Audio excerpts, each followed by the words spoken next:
And so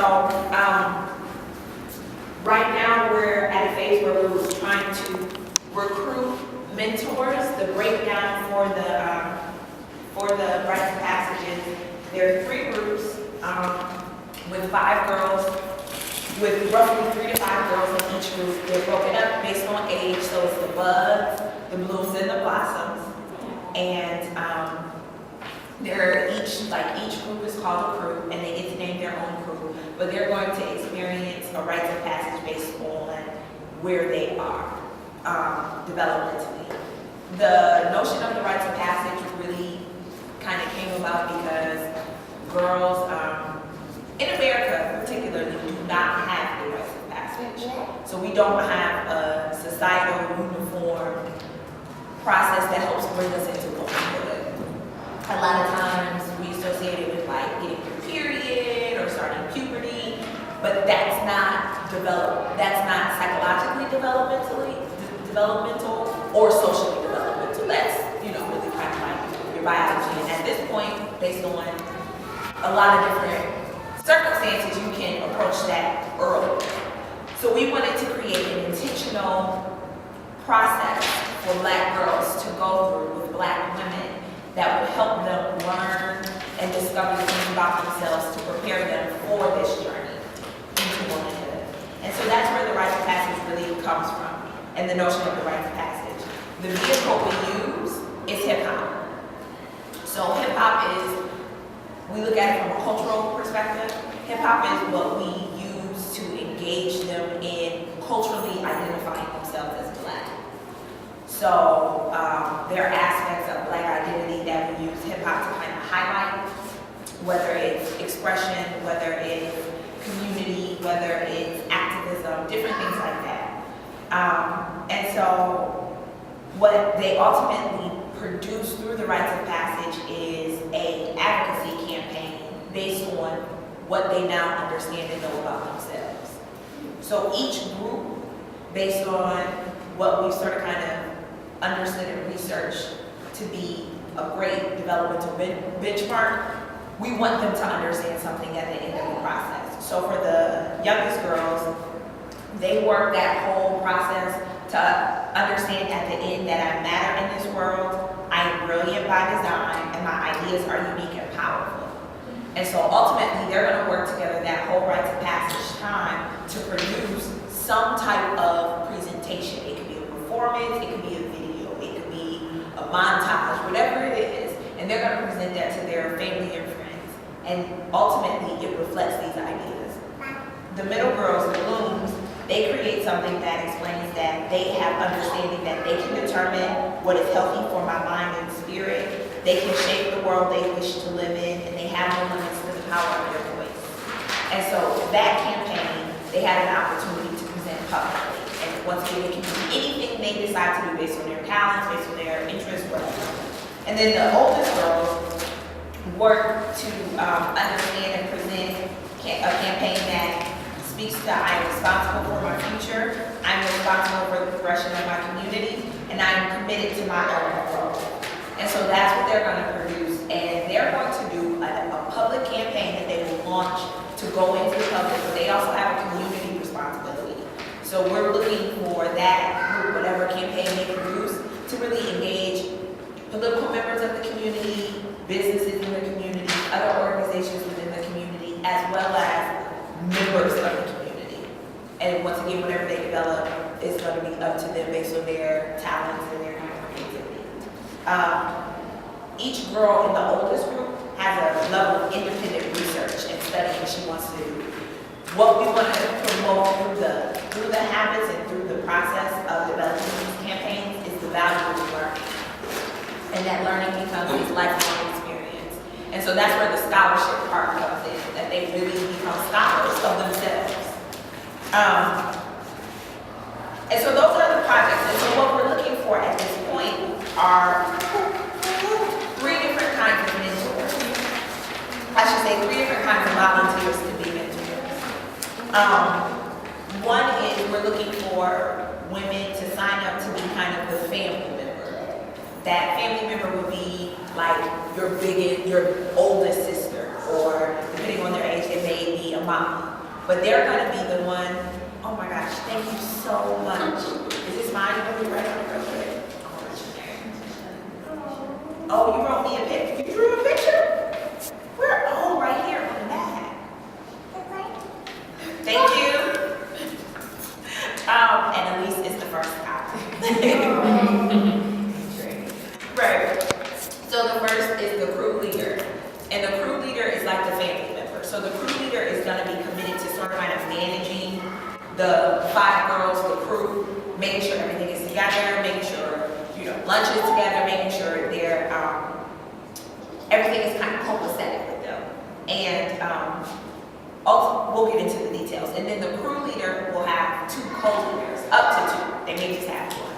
And the 2 co-leaders support the crew leader, but the 2 co-crew leaders actually go with the girls as the girls go to different activities. So they're more like a sister, like a big sister. I talk to you about anything, okay, you're fun, you're gonna do the activity with me. And then we need dance teachers. So the youngest girls participate in step, the middle girls participate in Afro-modern. I'm sorry, the youngest girls participate in African dance, the middle girls participate in step, and the oldest girls participate in Afro-modern. I know a woman who you'll love. And I don't know what her time is like, but yeah. Okay. We'll talk about the dancing. Wow, let me see. Wow, you did all of this. It's on this side. That's so weird. Oh. Thank you for sharing. Oh, it's my turn. It's okay. Okay. Which one? And so the dance component is the dance component is going to be reiterating the cultural aspect, but it's also going to be the fitness aspect. And so then there's also room for people who maybe want to drop in 1 or 2 times as a mentor. And they can come in as a guest speaker to lead a class about a different topic. They can come in and decide they want to work on a final project for a group based on maybe their professional expertise or just their interest. We also have enrichment classes that happen occasionally, and the enrichment classes happen particularly in the second phase of the rites of passage, but they're hip-hop based. So if you know a female DJ, an MC, a rap writer, or any of the elements, and they would be interested in maybe just coming in and leading a workshop, then they can do that. When the girls join the crew, they each have a position based on an element of hip-hop. So those enrichment teachers would know exactly who in the crew would be responsible for sustaining what's taught. So if I was the guest DJ and I came in and led a class on DJ, I would know that my contact in the buzz was the keeper of music, which is the girl that has been voted amongst her peers to be in charge of playlists. So if I taught y'all about the history of DJs, I would then look to this girl in the group to make sure that you guys know this, or at least remember. And then the final one is we're looking for expert consultants, and those people are sort of kind of like where your family friend who's a doctor will fit into the equation. And we need social worker, nurse, or medical practitioner, guidance counselor, and special education professionals that if we needed to resource. Really? Wait, you got another page. Where's the second page come from? Oh, this is new. You can take mine. So where they would fit in, and then we could just reach out to them if need be, or we could have them come in and observe if we have a question about a particular situation. So the responsibilities of the mentors, the crew leader, like I said, is going to be responsible for kind of managing things. They prepare like the monthly report on how things are going. They also are going to be the person that's responsible for conducting the ritual that the girls go through as they transition through each phase. And they're also going to kind of make sure that it's always promoting the principles of Fresh. They do the roll call. They also are the liaison for parents. And they also kind of work directly with the executive part of Fresh to make sure things are communicated with those girls. The co-crew leader is working hands-on with the girls with the projects, going to the classes with them. They're really going to be kind of a moving piece for the sisterhood. So anytime there are conflicts and things of that nature, that co-leader is going to be in the midst of what's happening to help strengthen communication. They're also going to really work closely with the scholars of putting all of the activities that they experience together for their final presentation. So the process for the mentoring is the application will be live online tomorrow, so just fill out that. There's also a hard copy here. Filling out the application, we have a simple interview process. Then we're going to do an online orientation about the organization, and then we are asking for a membership fee to join Fresh. The money that we collect from the membership fee will give you, one, it will go towards programming costs, but then two, it also gives you a membership fee as a member of Fresh. That means you won't have to pay for any of the Fresh events that happen during the year. And you'll get a Fresh shirt. And then the final one is to attend an optional overnight orientation training that we have. And it's actually one of the trainings that we offer to, it's a combination of two trainings that we offer to other youth development facilitators. And so that will give you kind of all the information around getting you familiar with the curriculum, youth development practices, giving you some hip hop background if you don't really have the hip hop background, and really preparing you for the next step, which is meeting and working with the girls. And that's that. And so this year, our campaign, each year we have a different theme or campaign. This year our campaign is I Wear the Crown. And so I Wear the Crown is based on the quote, a nation will only rise as high as its woman.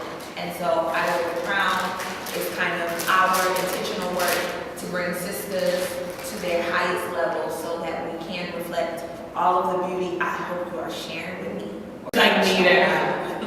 So that sisters can kind of reflect, you know, the great potential of our people. Which is priceless. Are there any questions or suggestions or ideas? I had a quick question. How long is the ordinance passage process? So there are 13 workshops total. And so we're hoping that we can't really start until we have girls and mentors. So we're hoping that we have enough girls and mentors by February to start, and then it should end by May. And so then it's just a matter of, we won't do every Saturday because there'll be some Saturdays that are holidays. There'll be some Saturdays that, you know, things don't work. Depending on that, we may move one session to become two sessions. But it's a 13-session process. 13 sessions. And it's 15 girls divided between the three groups. So no crew leader or co-crew will have more, there won't be more than 5 girls in a group. I'm sorry, process. And then each group has the crew leader and then 2 Possibly up to 2 co-crew leaders. Okay. So like y'all could be a crew right here. Right. And so like see, if y'all were a crew for the buzz, and say nephew were the crew leader and y'all were both co-crew. And you guys can figure out how you communicate your working schedule. All you're really responsible for doing is guiding the girls through so the curriculum's already laid out. Mm-hmm. The activities are already laid out. You guys become guides for them going through that process. And it's a dual transformative process. Mm-hmm. So what ideally happens is that as you go through this process with them, it brings you to a certain point of completion for your journey through this phase of maturation. So the 3 phases are brown skin lady, I am her, and freedom. So the first phase is really dealing with identity as a Black girl. What does it mean to be a Black girl in this world? The second phase is I am her, and that uses hip hop as a model of how you can tap into your expression, finding your voice. And the third one is kind of the culminating one where it says what happens when you use your voice to tell the world what it means to be a Black girl. And so that one's really about kind of finding your voice in activism. And so there are 4 phases in each one of those. And then there's a final phase, which is the actual completion of the entire rites of passage passage where they do, so there's an induction ceremony and there's a completion ceremony. At the end of each phase, the girls are rewarded. It's like hip hop Girl Scouts. So at the end of each phase, the girls are rewarded based on their age group. So maybe like the end of the black girl phase, you get a t-shirt. The end of the I Am Her phase, you get an MP3 player. And at the end of the freedom phase, you get a journal, a writing pad or something. And then once you complete the whole rites of passage, you get a name and you get a jacket. That's an example. Okay. If we wanted to share this opportunity with people that may not be in the room, can you send us? Absolutely. I'm gonna probably do another orientation or open house. I may even do one online. And then I have travel paper so you guys can take the information in. It'll also be downloadable on the website, probably Monday. And so on the application, you indicate what type of mentor. So if you want to be a short-term mentor serving as a project advisor, indicate that and say how. Yep. And you just say, I can't do every Saturday, no. But I can come 3 Saturdays, or I can come one. Deb, you had a question? Yeah, how are you recruiting the girls? So we have a kind of public marketing thing, but we're also looking for the girls that completed the summer program to reach out to their friends. There is a process for the girls to be selected. So they have to come to the meet like an open house, and then they have an application which includes the involvement of their guardian. Okay. So Wait, you said which includes involvement of their what? their parent or Their guardian. guardian. Okay. I So they're gonna get interviewed, and their mama or parent got to bring them. Okay. So that we can lay eyes on them and say, we about to, you down for this? Gotcha. Okay, because it's going down. So, but out of the 11 girls that we served during this summer, I'm guessing about 7 of them will be participating again in this rites of passage. And then from the 5 girls that we served last year, probably 2 are coming back. So, and those are mostly the older girls. What we're really looking now is to get a solid group of that youngest population. So I have a question. Just knowing the challenge of getting that youngest population, which I think is also a challenge because it requires so much more parental involvement. What if we focus on the older girls and just focus on them, and even had like multiple crews of them so that it still could keep like a 5 or intimate relationship? Hey Sabrina, come on in. Hey, it's the whole crew. And would that be an option? Yeah. If those are the I'm girls not that gonna we do got. that.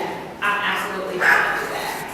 We were just talking about you. We were talking about the girls from the summer, how they would be participating again. Oh, these are summer girls? Yes, this is Sabrina. Sabrina completed our Power Up the Pen program during the summer. And her actually whole family came to the Black Girl Appreciation Celebration in March, and that's how Sabrina found about Fresh. So yeah. So we would have the option of doing that. Yeah. I just know that that's hard. And if that model ends up working, then I'm absolutely open to sustaining that model as the model that we work with. Are there any other questions?